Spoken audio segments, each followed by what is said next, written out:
I'm generally good at stuff like that. I used to be able to name all 47 European countries. There are 47 countries in Europe?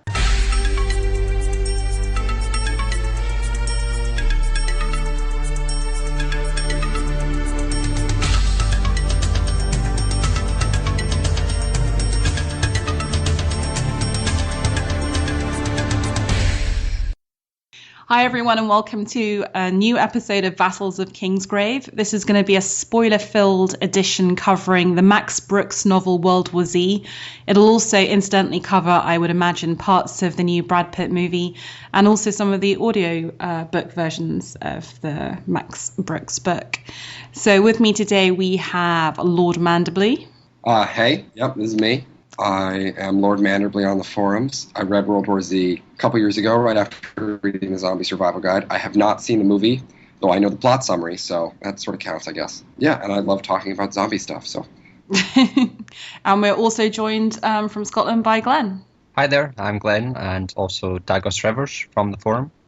And let's see, experience with zombie films, I guess, Night of the Living Dead and Zombieland, that's about it. And I've so far just read about 1/3 of World War Z, but I've watched the movie, but that doesn't really mean much. Right, and finally, I'm Bina007 on the forums. I have read World War Z. I've also listened to a couple of the parts of the audiobook and watched the movie, and my zombie credentials aren't that fantastic, I have to say. I'm not a big horror fan, but I do love World War Z, and I'm really happy to be talking about it. But before we get to that, it's probably worth asking, as we all know each other from the podcast Device and Fire forums, which have been down for like a fortnight, maybe longer. Right. How are you guys coping with that? I feel sorry for Lee because he must be tearing his hair out. Yeah, I'm losing it. Especially because I don't know, maybe this is big shock to some people. I'm going abroad in the fall, so I'm not going to be on the forums for September, November, October, December. Because I'm going to be in Russia. So, like, I was looking forward to, like, finishing up my summer, binging on the forums, and then vanishing. But now I've had to quit cold turkey for, like, 2 weeks. It's brutal. I just imagine you must be on the forums, like, every hour of the day. Well, I'm always at work, and I get really bored, so I just check pretty frequently. But, yeah, no, I'm losing it. I've started writing meta on Tumblr because I have to, like, get out some of the thoughts and like energy or something. If only we could add a forum to the VOK WordPress page and we could try and recreate the forum. I think it's worth letting the listener know that LordManderBlee, aka Lee, is what's your official title on the forum? You're like the Lord Paramount High Manwoody of all commenting. I think I'm the Lord High Manwoody, something like that. Yeah. Warden Manwoody, maybe. Okay, he's a warden of Manwoody. He keeps the conversations going and provide along with FT Warden. Yeah, I mean, I have to say I'm really suffering without the forums. It's weird. I hadn't realized until they went how it's my default setting when I'm on the internet just to click on and see what's happening. Yeah, the first web page that you go to. Yeah, absolutely. So I'm really hoping they get it back up soon. Cool. So we've done our zombie loving credentials. We've discussed our withdrawal symptoms from the forums. So I guess just first up, it'd be good to go to Glenn, I guess, first to see what's your lemon cake rating so far with the book.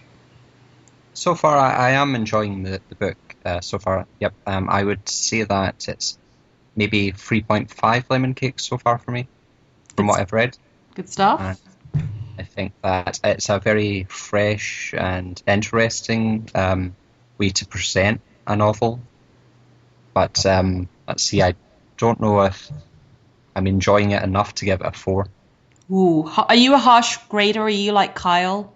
Are you one of those people who just never gives anything a 4.5? No, there are plenty of things that I can give higher ratings. For example, the Star Trek 2 episode that you did, I gave that a 4.5. Oh, there you go.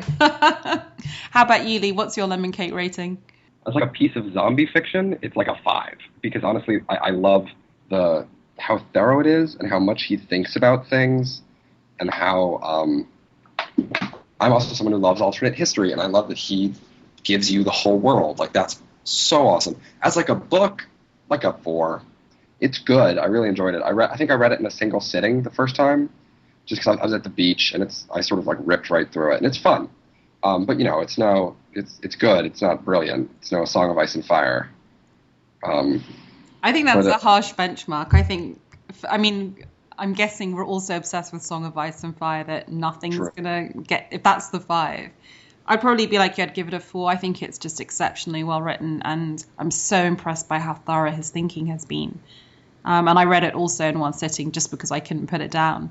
And I'm not even that much into zombies, but I just loved, to me, it was just a brilliant work of political satire. And the fact that anyone could know that much about different countries in the world, enough to kind of posit how they'd react.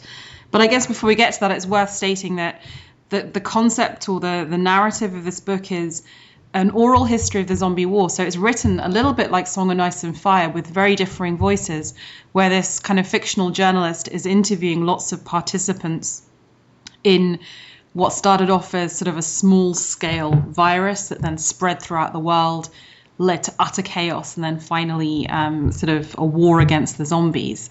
So I think it is quite similar to Song of Ice and Fire insofar as it has immense scope. You're moving from country to country and from voice to voice. So I think the structure's cool.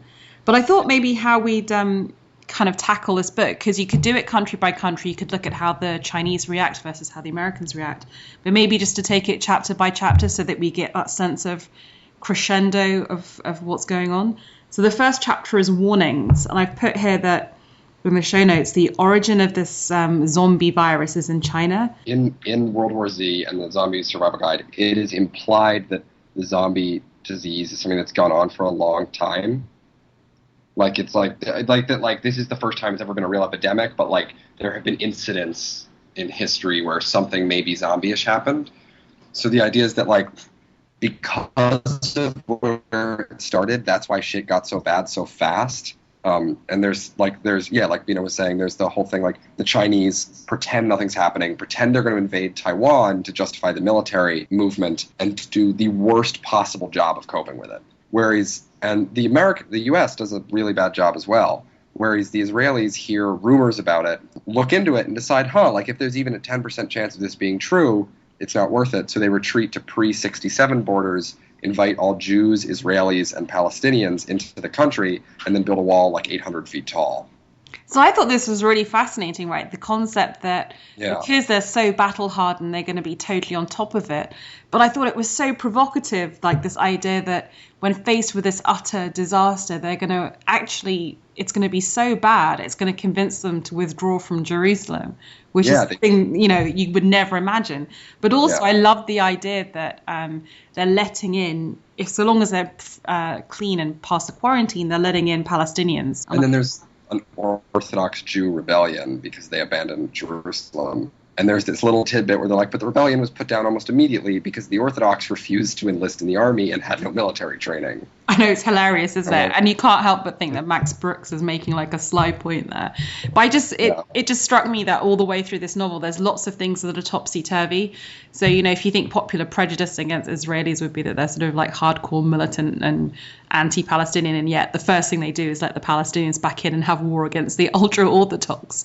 But what did you think was the origin of the virus? Because the bit on China where there's that doctor, it's quite sketchy, isn't it? I mean... No, it's just, if you read Survival Guide, it's a virus that's been around for like a long time but never gotten a real hold before, and someone gets it. And then because it's China and it's so densely populated, and because the Politburo, their best idea of how to cope with it is to just keep throwing people at it, it spreads. And then political prisoners get it, and the organ donor trade in this globalized world spreads it to South Africa, which is the first country anyone knows about getting it. And then South Africa starts to collapse, and that's when this whole period, the whole like Great Panic period begins, where the rich world like knows about it but thinks it's kind of rabies, and they're anxious, but everyone thinks it's going to be okay. There's all this profiteering and like mercenaries and shit, and that lasts until, because of like political cowardice and stuff like that. Like that's a whole really clever bit where the American president is this sort of sleazy guy who's about to get reelected, so he lies about the extent of the outbreak because he wants to make sure people don't panic. So how did you feel about, I mean, as the one American reader amongst us, the idea that when you get to the second chapter, which is blame, you have the US basically, there's this drug called Phalanx, and the establishment know it does no good, but basically it's just to calm everybody down. It's incredibly cynical, isn't it? As a fairly left-wing American, that sounds incredibly realistic.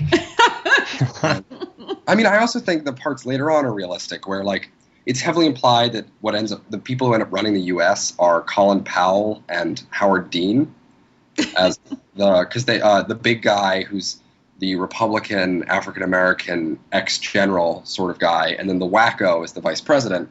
And I mean, since it's written in 2006, like those are clearly who he's thinking of, and that part I think is realistic too. Like there are decent people in the American political system when the world's in danger would work really hard to not let everybody die. But there are also all over the world, there's selfish, shitty, cowardly people. I find it really interesting that in the USA, which has a sort of the kind of the popular perception of the US is it has a very can-do attitude, and yet here we have the one country that really prevaricates in this novel is the USA. So you move through the blame period in the US basically doing nothing into the Great Panic, which is where the book really goes global. You kind of get these little vignettes of different places around the world. And I want to ask you about, there's this one little thing about this really rich billionaire called T. Sean Collins, who's living in Barbados. Do you think there's any chance that Sean T. Collins of Boiled Leather fame knows Max Brooks, because they're both into kind of, geeky fiction, and this is a hat tip? Because it just seems so obvious. Yeah, I did actually have that thought when I read the name, and I thought, that name sounds familiar. Where have I heard that before? Okay, so it's not just me.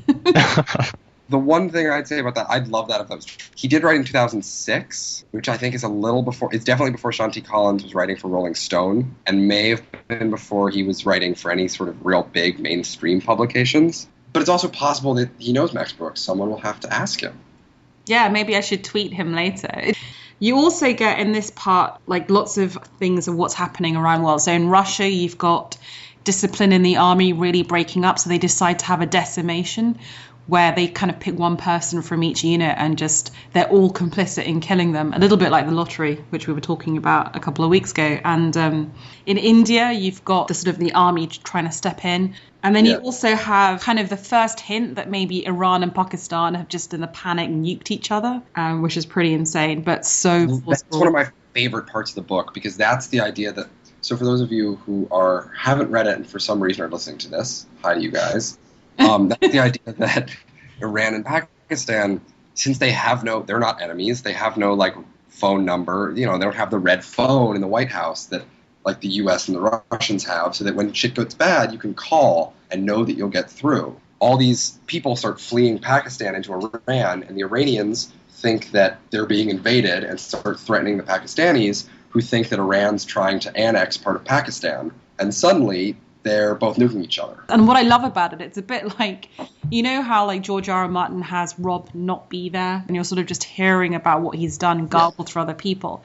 I love the fact that with what happens with Iran and Pakistan, and even what happens with Raj Singh, that general in India, and then later what happens in China, you just pick up these little pieces, and it's only till the end of the book that you think, oh my God, that's literally what happened. It's brilliant. So General Raj Singh is one of the best parts of the book, because he's the guy. So all these militaries are trying to fight zombies, right? And there's a small amount of success with special forces putting down small outbreaks. But what ends up happening is when there's this big battle in Yonkers, all of New York's been lost, and they try to attract the horde out of the city, right? Mm-hmm. And the army set up to take it. It's being televised. It's going to be a romp. So the thing is, they shoot zombies and zombies and zombies, but it doesn't stop them, and the military gets routed. And what this Indian general figures out a little later, and what then spreads throughout the world, and this is one of the two things that helped sort of keep some humanity alive, is that this Indian general, Raj Singh, reinvents, what's it called, turtle warfare, where you have a square and you face outward and you shoot for the head, and you can keep enough of them away that as long as you're not completely overwhelmed, you can keep the zombies down. Whereas when you just sort of march like they're an enemy army, you get hammered. And stuff like missiles and bombs and napalm are completely ineffective. Yeah, I love this. To me, it felt like, he's writing it in 2006-ish, So he's seeing America go in all guns ablaze into Iraq and Afghanistan, win a very Pyrrhic victory, and then suddenly realize, shit, fighting in the streets is somewhat more tactically difficult than this and is really hard to win. It's exactly the same thing here, that you've got this army that's used to fighting in conventional war, has no tactical clue how to deal with zombies.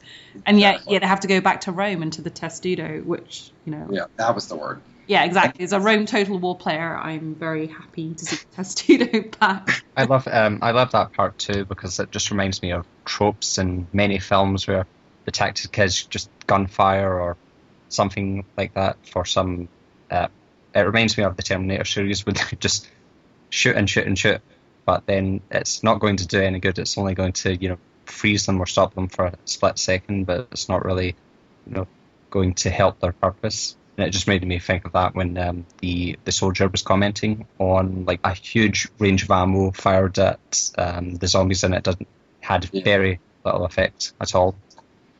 There's a little anecdote at one point that I think Chile tries to napalm the zombies, and it's just completely ineffective. It doesn't do anything.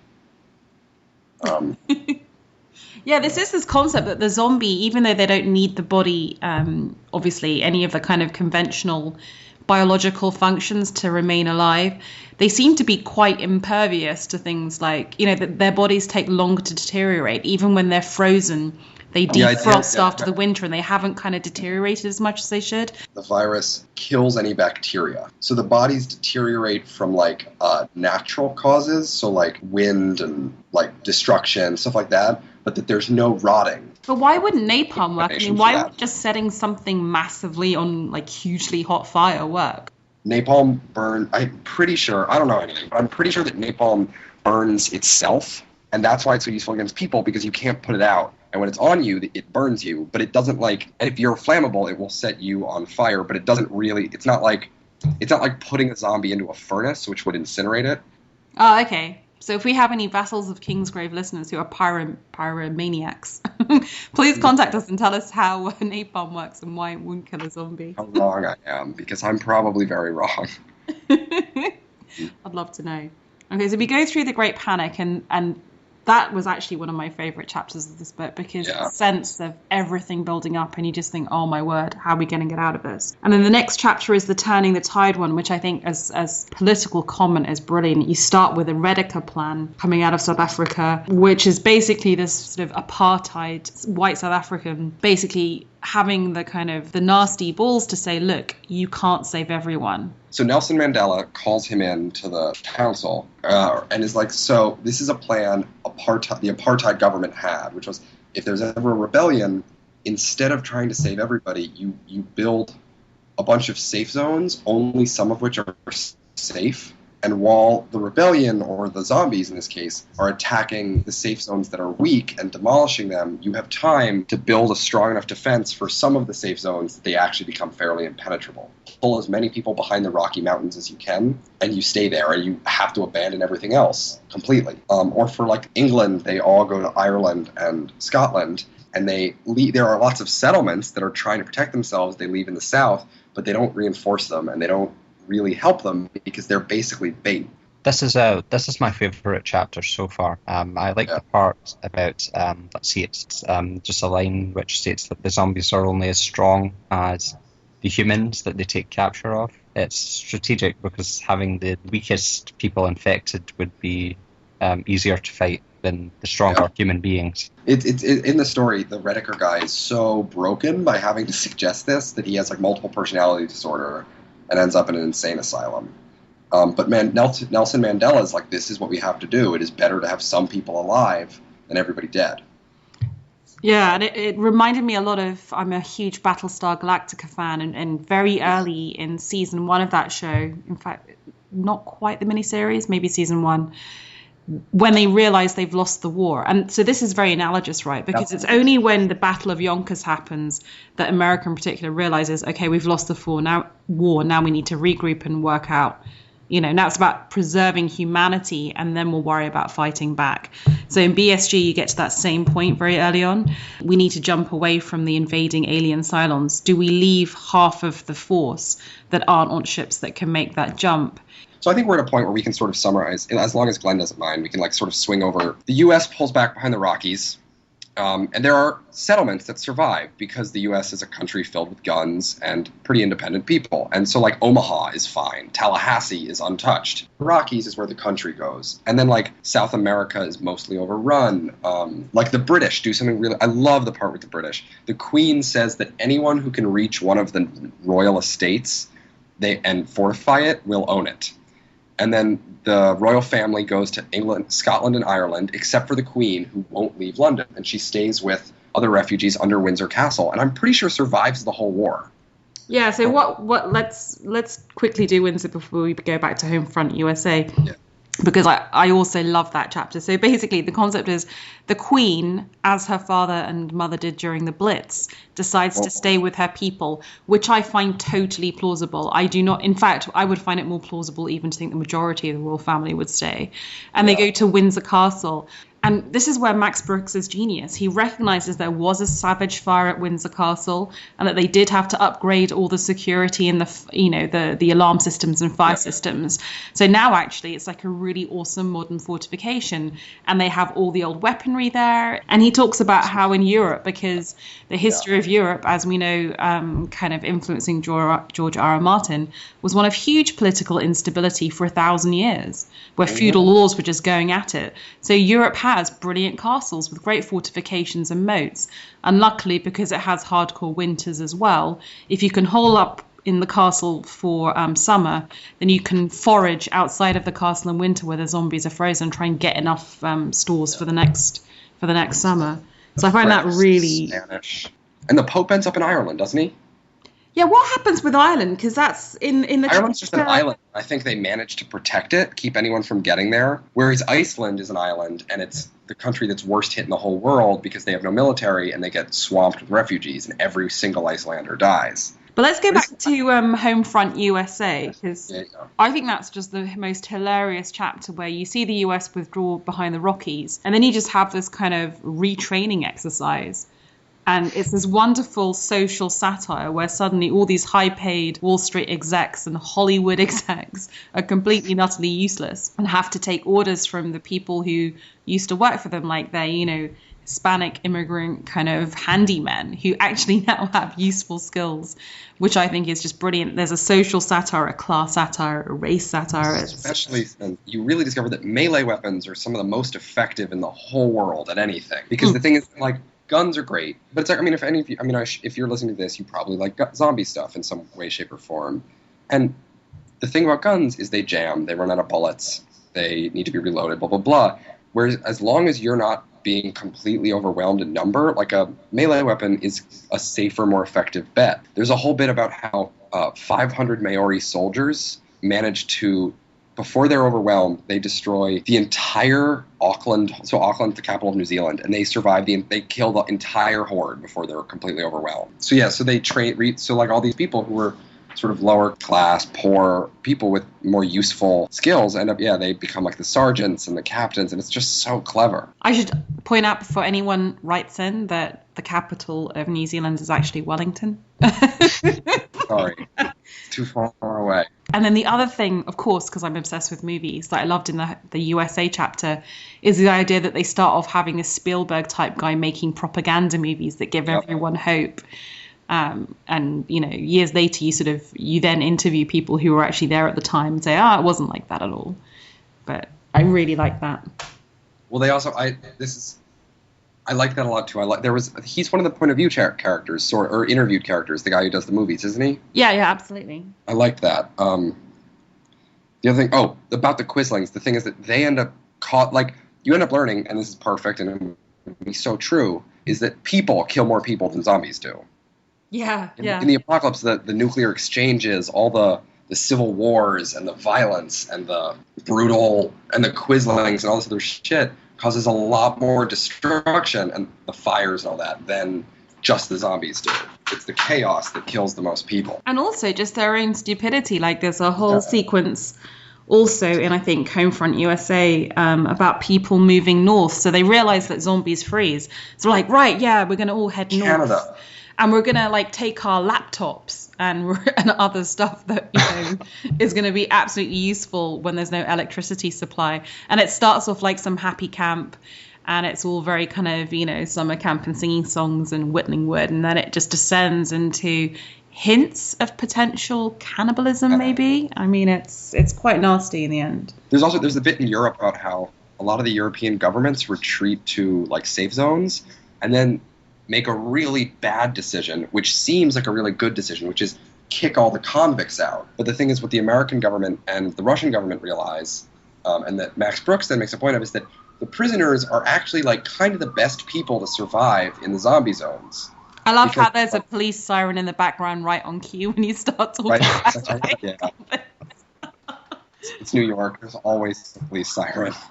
Sorry about that. I can turn off my mic until it's gone. No. That's cool. I think people will assume we've mixed in a very cool sound effect. It's a good sound effect. Oh, and right. Well, the thing, it just ends up being that, like, after the war, Europe's boundaries are all redrawn because some of these, like, convicts who became warlords have such a strong grip on where they are that, you can't kick them out. They're new countries because, like, if you throw a bunch of violent, fairly resourceful people into a violent environment, like, some of them are going to get eaten by zombies and some of them are going to survive. It's like a perfect soup for making warlords. Yeah, it's going to become like Mad Max, isn't it, basically? So let's have a look at how the different communist states react in the war, because I think they're some of the funniest. So let's look at Russia, China, North Korea, and Cuba. So Russia's my favorite because Russia does exactly what you think they would do. I'm studying Russian and going there, but it's just this, like, they figure out the right thing they do, and they have the weapons because it's Russia. But the thing is, they have to retreat behind the Siberian Wall, or behind the Ural Mountains into Siberia. They have to use their good friend General Winter to try to freeze all the zombies. But the government is so incompetent and so, like, stubborn about the way they fight things that they have massive casualties. They end up getting really nutty and religious, like an expansionist. What do they end up calling themselves? The Imperial Russian Empire or something? The Holy Russian Empire. The Holy Russian Empire, yeah. And so many women die that after the war, they are all, like, taken into a breeding program because Which it's is just very a Handmaid's Tale. That's what I thought as well, Glenn. So Handmaid's Tale. And actually, that was the only bit that I thought was almost, like, slightly unbelievable. It was like it was a different genre of writing. It was almost, Brave New World rather than zombie. The problem is that women get eaten, a lot of them get STDs, and a lot of them are drug users. And there's already a huge gender gap as well. What, today, like in modern Russia right now, in reality, there's a gender gap, is there? Yeah, though actually, the gender gap is the opposite. There are like 40 million more men. No, that's a huge number. That's China. Yeah, there's like a couple million more women than men.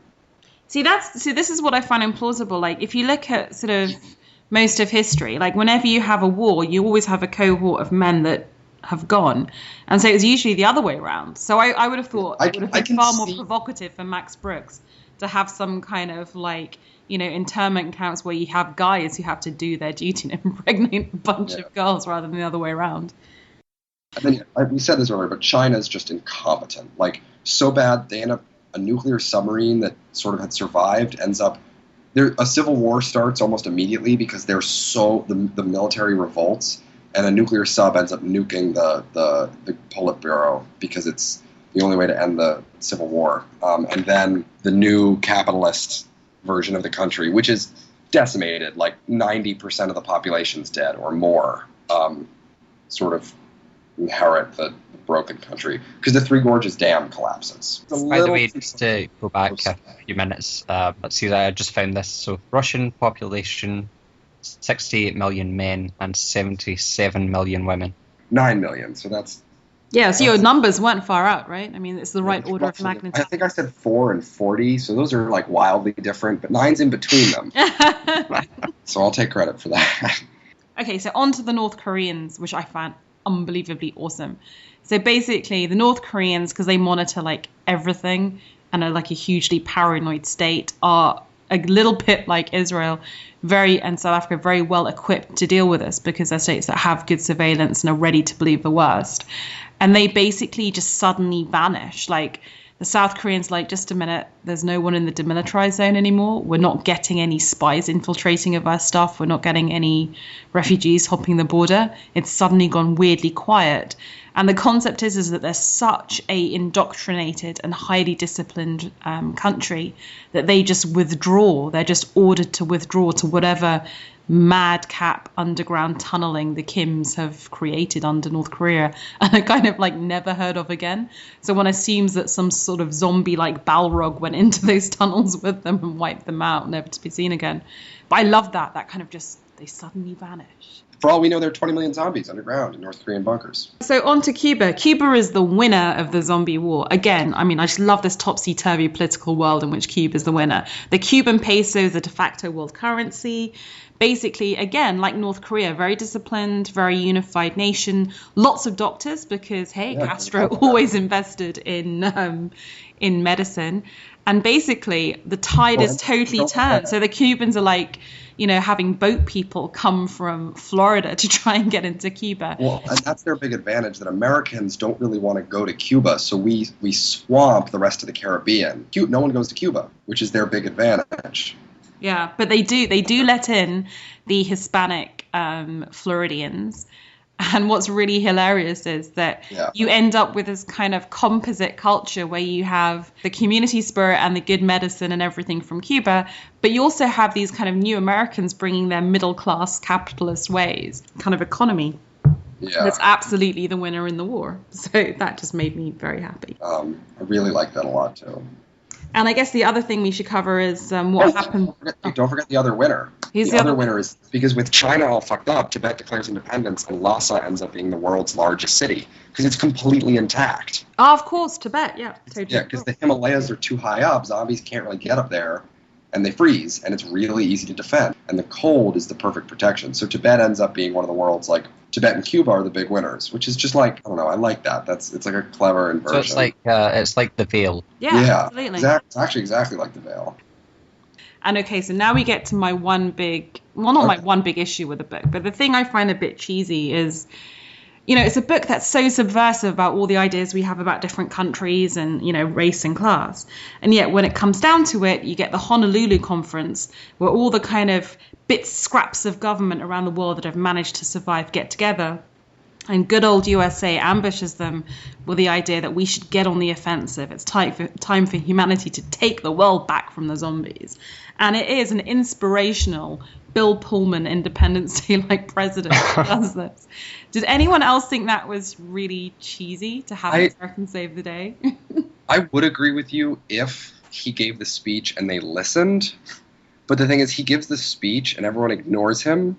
And then the Americans act on it, and like that makes more sense to me, because then you're looking at it in like a U.S. president is like gung ho, heavily in favor of aggressive, like going on the offensive, aggressive military action, and everyone's kind of like, oh, it's the Americans being ridiculous again. But in this case, he's kind of right, and he, you know, now the part where it's the Americans who choose to do this, but I mean, you know, Max Brooks is American. It's cool though, because I forgive you, because the idea of the Queen staying at Windsor to be with her people in a blitz spirit, it's also cliche, but it also just warms the cockles of my heart. So, okie dokie. So I think then we get to our goodbyes, which we've always done, which is basically, you know, the world does go on the offensive. They follow the US's example. The US helps liberate Europe. There's a bit about how the world is pretty damaged because, like, a lot of animals are extinct. The environment's fucked up beyond all repair, basically. There's been a big nuclear exchange. There's a shit ton of ash from all the fires. Oh yeah, and it's worth actually we've not the guys in space, right? So there's these guys on the International Space Station who see all this like shit going down from space and are freaked out by it, and basically decide almost to martyr themselves, because obviously extended stays in space not good for your physics, but just to keep enough satellite stuff going that, you know, the world can carry on. But that's really interesting, because a lot of what we hear about or know about the there you go, that's a Freudian slip for modern politics. The Iran-Pakistan and the Three Gorges Dam is what we see going down from space. So, and then, like the funniest line in the book, who lost the war? The whales lost. Yeah, all the whales are extinct. Talk about environmental. They're too easy to hunt and too delicious. Yeah, exactly. So I guess we've kind of run through what happens in the book. Any other comments? I mean, Glenn, so far, sort of, what are your favourite bits, or any bits that you find less plausible? Let's see. I would say that so far, I think I have read up to chapter 3, the Paul Renneker's plan about survivalism and setting up special zones for the strongest and the fittest. I think that to me seems plausible in a way, and even though I no evidence for it, but it feels like it could happen if, you know, the world was in disrepair and an urgent situation arises where the population is vastly small compared to how much we need to sustain the population. And it feels like, that's a plausible aspect of the book, and I've just enjoyed reading that chapter. Most of the other two that I've read so far. And have you got to the bit yet where there's this suggestion that in Britain the government's gone behind Hadrian's Wall, and basically that's become the point of defence? I thought that was really funny relative to Song of Ice and Fire, and also that Scotland, kind of having been basically screwed over by Westminster for so long, gets the government. I was like, oh God, how would they feel about that? No, I don't think I have got to that point yet. Okay, in the book. well, enjoy it and let us know what you think when you get there. I forgot the Japanese guy. Oh man, but okay, so did you find the Japanese guy interesting? He's the least interesting from the political part, but I like that. Just to mention it, just so you guys know, there's a blind monk guy who goes into the wilderness so that he's not going to be like a burden on anyone, and ends up surviving forever because he's a magic monk with a sword shovel thing. And they end up he and the Japanese all evacuate to Kamchatka, and he and a couple other people end up clearing the island single-handedly. And it's it stands out to me because it's kind of fun in a fantasy way, but it's also by far the least well thought out and the least realistic of all the things in the book. Yeah, man, that was weak sauce. I was reading that going, I need to read it again because I've obviously got the wrong end of the stick because it just seems so completely... Yeah, no, just no. Okay, cool. So we've kind of got to the end of the book, so it's probably worth spending just a few minutes on adaptations.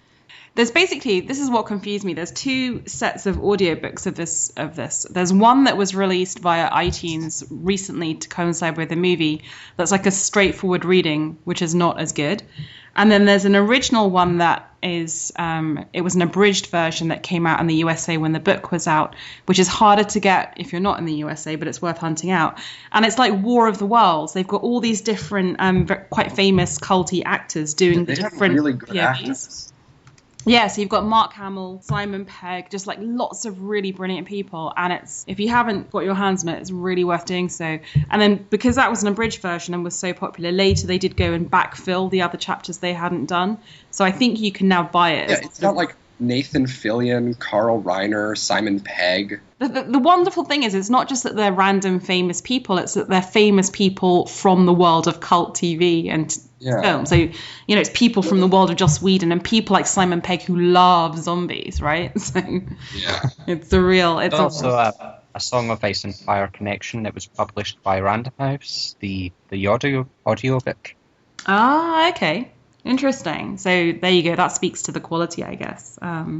I don't know who wants to go first in the movie. Glenn, you've seen it most recently. So what was your take on it? And were you surprised at how different it was from the book? I wasn't surprised because I had heard that, let's see. So I had heard maybe on the forums that it was vastly different to the book and very little and similar to the book. Just small stories and small little aspects of the book which make it into the movie. But I guess they make it into an action film, which is 2012 Daybreakers and typical other movies, which I guess I feel like I've seen before.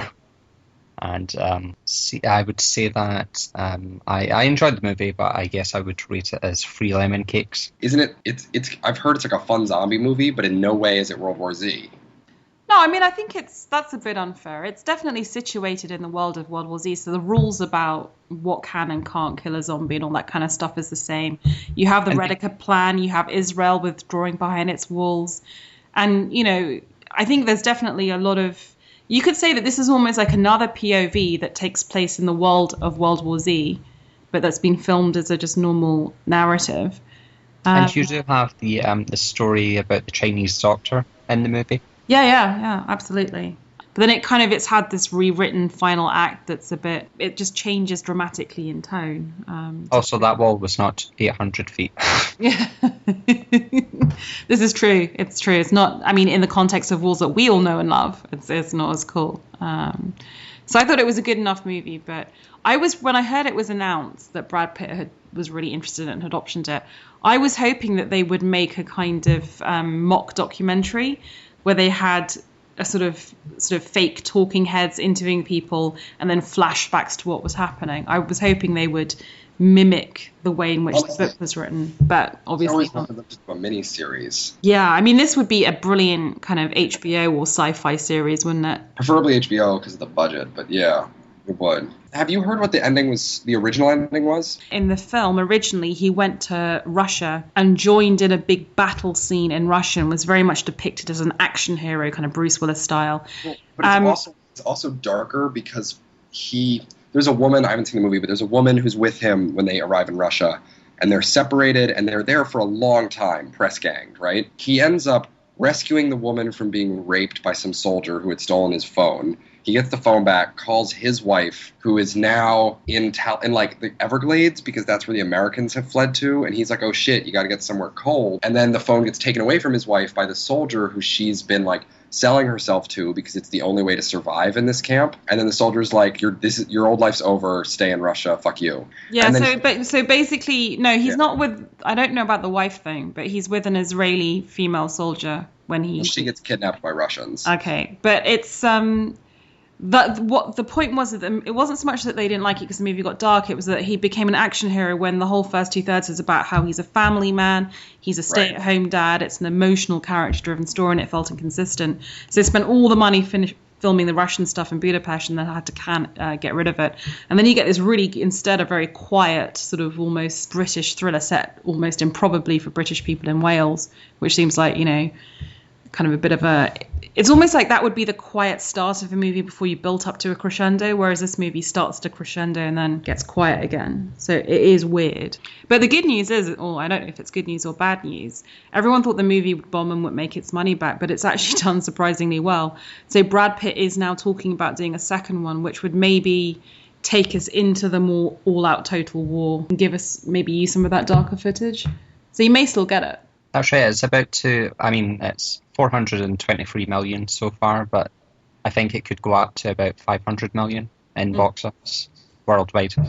So I was wondering how exactly one does the patented Amin podcast of Ice and Fire, Bastards of Kingsgrave, sort of marry one night Scorpions game on this. I've been thinking about that, and I have one theory, which is we could try to do we could try to do that with where would you want to live, or where would you want to try to survive with long term, or no, I don't know. That's not great either. Sad. There's no characters to I remember half the characters that I've read about so far.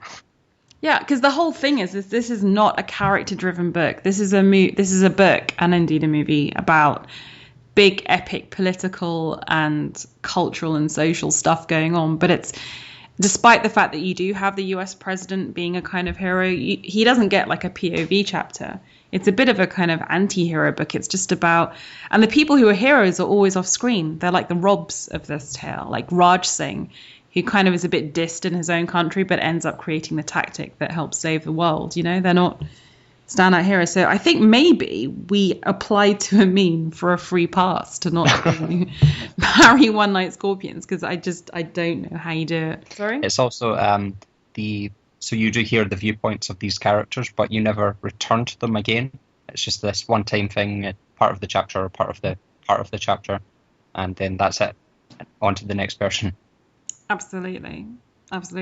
So I guess if we're not paying the fun game, because I don't have the imagination of Vikram to come up with something else to do, then I will thank you guys for joining me and giving up your valuable time on the weekend, and also Glenn, who kind of started reading it specifically for the podcast, which is was awesome effort. You're welcome. Sorry I didn't have much to add, but it's been eye-opening to me thinking that I don't know much about other countries or other cultures, and I should aim to improve that. Yeah, we're going to have a pop quiz next podcast on the capitals of obscure Southern Hemisphere countries. Perfect. Well, part of the reason I don't know anything about New Zealand is because all my Aussie cousins do is make fun of them as Canadians, and then they do fake New Zealand accents. Okay, do you know the capital of Australia? Yeah, it's is it Canberra or Melbourne?